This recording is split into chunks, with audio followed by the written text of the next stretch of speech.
میں نے عبداللہ کا بڑا ہوا ہاتھ تھام کر مصافحہ کیا۔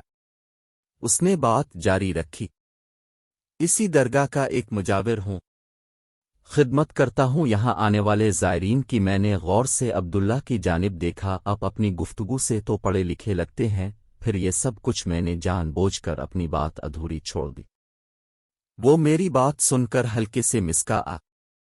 شاید اب بھی پڑھائی کا مقصد صرف کسی سرکاری نوکری کا حصول ہی سمجھتے ہیں۔ ویسے میں نے بھی کچھ صفحے سیاہ تو کیے تھے، لیکن یہاں آ کر پتہ چلا کہ اب تک صرف وقت ہی ضائع کرتا رہا۔ بہرحال اب بتائیے میں اب کی کیا خدمت کر سکتا ہوں؟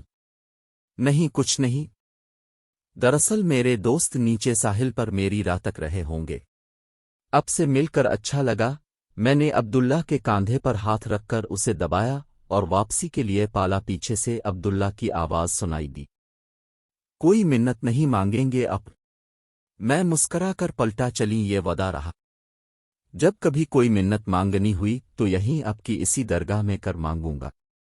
امید ہے شنوائی ہوگی بھی۔ مسکرا دیا، مجھے انتظار رہے گا۔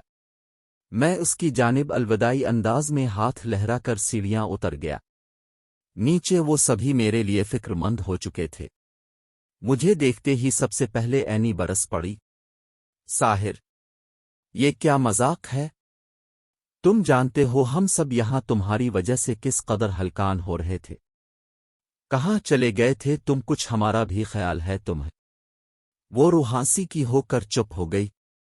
میں نے ان سب کے سامنے ہاتھ جوڑے، معاف کر دو یار، میرا ارادہ اتنی دیر لگانے کا نہیں تھا، بس دیر ہو ہی گئی۔ میں دوسری پہاڑی کی چوٹی پر بنی درگاہ دیکھنے کے لیے چلا گیا تھا۔ میرے منہ سے درگاہ کا نام سنتے ہی وہ سب یوں اچھلے جیسے میں نے ان کے عین سامنے کوئی بم پھوڑ دیا ہو۔ درگاہ؟ ساحر تم خیریت تو ہے نا؟ ان سب کی حیرت بجا تھی۔ ہم میں سے وہاں ایسا کوئی بھی نہ تھا جس نے آج تک درگاہ تو کیا عیدگاہ کی بھی کبھی زیارت کی ہو۔ ہم وہ تھے جن کے لیے لوگ منتیں مانگتے تھے، ہمیں بھلا ایسی جگہوں سے کیا واسطہ؟ ہم تو خود ایک منت کے طور پر اس دنیا میں وارد ہوئے تھے، جنہیں بن مانگے ہی اس جہاں میں سب کچھ میسر تھا۔ پھر ہمیں کیا ضرورت تھی ان درگاہوں اور مسجدوں میں ماتھا ٹیکنے کی؟ ہم سے تو ہمارا خدا ویسے ہی صدا کے لیے راضی تھا۔ میں نے جرمانے کے طور پر اسی رات سبھی کو ہالیڈے ان میں ڈنر کی دعوت دی، تب جا کر ان لوگوں کا غصہ ٹھنڈا ہوا۔ لیکن اینی ابھی تک روٹھی روٹھی سی تھی۔ وہ مجھ پر دوسروں سے کہیں زیادہ اپنا حق سمجھتی تھی، اور اسی حق کا مان اسے یوں روٹھنے پر مجبور بھی کرتا تھا۔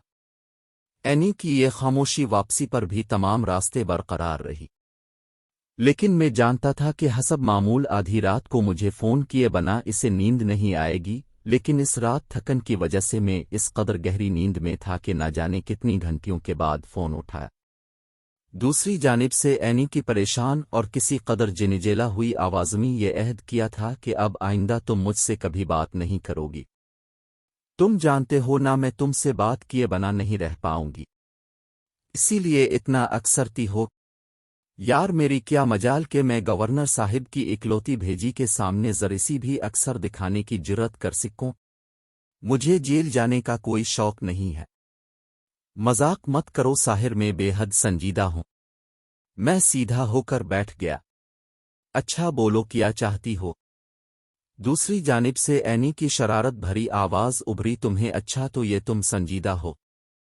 اینی نے ایک ٹھنڈی سے آہ بھری، یہی تو مسئلہ ہے، تم نے کبھی میری محبت کو سیریس لیا ہی نہیں۔ اینی پر ایسے دورے مہینے میں ایک آدھ بار ضرور پڑتے تھے، اور لگتا تھا کہ آج کی رات پھر انہی راتوں میں سے ایک تھی جب ہماری زوردار بحث ہونے والی تھی، لیکن آج میں اس سے بحث کے موڈ میں بالکل بھی نہیں تھا۔ او کم آن اینی، تم جانتی ہو کہ میں یہ محبت وغیرہ پر بالکل یقین نہیں رکھتا۔ محبت صرف جسم کے حصول کی درخواست کا ایک مہذب ذریعہ ہے، بس ایک لفظ ہے اپنی خواہشات پر پردہ ڈالنے کے لیے، اور کچھ بھی نہیں۔ وہ میری بات سن کر چپ سی ہو گئی، پھر آہستہ سے بولی، میں تو تمہیں یہ دعا بھی نہیں دے سکتی کہ تمہارے دل کی بنجر زمین پر یہ خود رو پودا اگ جائے اور اس کے کانٹے تمہاری روح کو بھی اپنی کاٹ اور چھن سے زخمی کر دیں۔ تمہارا قصور نہیں ہے ساحر، شاید یہ میری آزاد خیالی ہی میرے جذبے کو بے وقات کرنے کا باعث بنتی ہے۔ سویٹ ڈریمز معینی نے فون کاٹ دیا۔ میں حیرت سے فون کو دیکھ رہا تھا۔ اس لڑکی کو کیا ہو گیا ہے؟ اچانک آج سے پہلے تو کبھی اس نے اس قدر ٹوٹے ہوئے لہجے میں مجھ سے بات نہیں کی تھی۔ پھر میں نے خود ہی اپنے دل کو سی دی کہ شاید شام کی پیر نے اپنا اور اس وقت دی رات کو کھانا شروع کیا ہوگا۔ میں نے کروٹ لی اور پھر آنکھیں دھیرے دھیرے بند ہوتی چلی گئیں۔ میری جانب دیکھتا رہا، پھر ایک دم اچانک کھڑا ہو گیا۔ چلو اٹھو، کہاں آؤ اس آنکھوں کی کہانی کا راز جاننے کے لیے۔ چلو اب دیر نہ کرو۔ میں کاشف کی عادت سے واقف تھا۔ ایک بار جو بات اس کے ذہن میں بیٹھ جاتی تھی پھر اسے نکالنا ہم میں سے کسی کے بھی بس کی بات نہیں تھی۔ کچھ ہی لمحوں بعد کاشف کی چروے کی جیپ تیزی سے اسی سٹرک پر رواں تھی جو اسی ویران ساحل کی پٹی کی جانب جاتی تھی جہاں وہ درگاہ واقع تھی۔ اشرف نے جیپ بالکل سیڑھیوں کے قریب لا کر کھڑی کر دی۔ میں نے حیرت سے اس کی جانب دیکھا۔ ہم یہاں کیوں آئے ہیں؟ تمہیں وہ گاڑی یہیں نظر آئی تھی نہ؟ تو اگر ہمیں اس گاڑی کا کوئی سراغ مل سکتا ہے تو وہ یہیں سے ملے گا۔ چلو اوپر درگاہ میں چل کر کچھ سنگن لینے کی کوشش کرتے ہیں۔ میرے پاس کاشف کی بات مان لینے کے سوا اور کوئی چارہ بھی نہیں تھا۔ ہم دونوں تیزی سے سیڑھیاں پھلانگتے ہوئے درگاہ کے صحن تک جا پہنچے۔ باہر بیٹھے ایک مجاور نے ہمیں جوتے اتارنے کا اشارہ کیا۔ جوتے اتارتے ہوئے میں کچھ یاد کر کے چونک سا گیا۔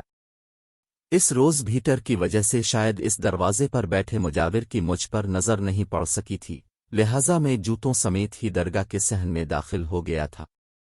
مجھے تو ان آداب کا کچھ پتہ ہی نہیں تھا، لیکن عبداللہ کی نظر تو میرے جوتوں پر ضرور پڑی ہوگی، تو پھر آخر اس نے مجھے جوتے اتارنے کا کیوں نہیں کہا؟ میں اسی سوچ میں گم کاشف کے پیچھے پیچھے درگاہ کے صحن میں داخل ہو گیا۔ کاشف نے دھیرے سے میرے کان میں کہا، میں درگاہ کے متولی سے اس گاڑی کا سراغ لگانے کی کوشش کرتا ہوں، تم یہیں ٹھہرو۔ میں جانتا تھا کہ کاشف ایسے معاملات میں پیسے کی طاقت پر یقین رکھتا تھا۔ وہ ضرور متولی کے ہاتھ پر 1000 روپے رکھے گا اور اس سے معلومات حاصل کرنے کی کوشش کرے گا۔ کاشف تیزی سے درگاہ کے پچھلے دروازے سے نکل کر کسی جانب غائب ہو گیا۔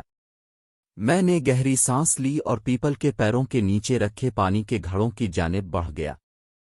اچانک ہی پیروں کے پیچھے سے عبداللہ آتا دکھائی دیا۔ اس کے ہاتھ میں چھوٹا سا فورا تھا، شاید وہ پھولوں کو پانی دے کر واپس آ رہا تھا۔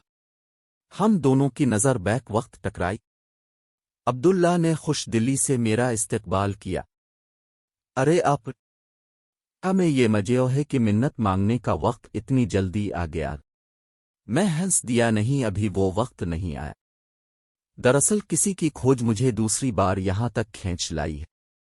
عبداللہ نے غور سے میری جانب دیکھا۔ میں دعا کروں گا کہ آپ کی کھوج سے تشنا نہ رہے۔ Thank you. ویسے ایک بات کہوں، گر بری نہ لگے، ہم دونوں ہی تقریباً ہم عمر ہیں اور اب جناب کے چکر میں پڑ کر ہم خواہ ہی تکلف کے دھاگوں سے بندھے جا رہے ہیں۔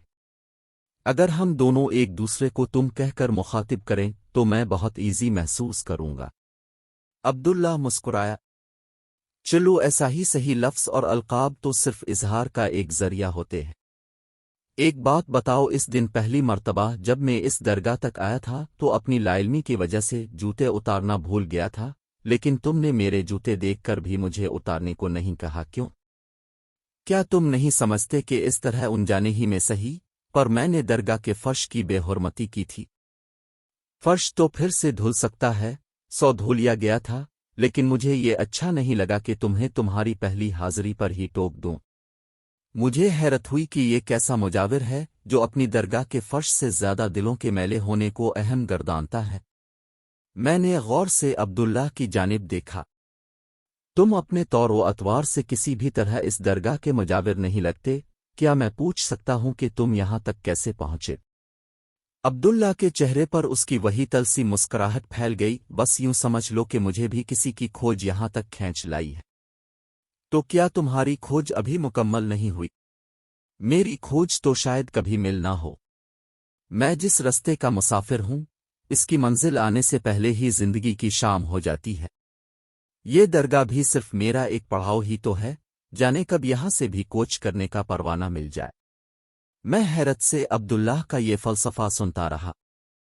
یہ میری اس نوجوان سے دوسری ملاقات تھی اور دونوں مرتبہ میں نے محسوس کیا تھا کہ عبداللہ وہ نہیں ہے جو وہ بظاہر نظر آتا ہے۔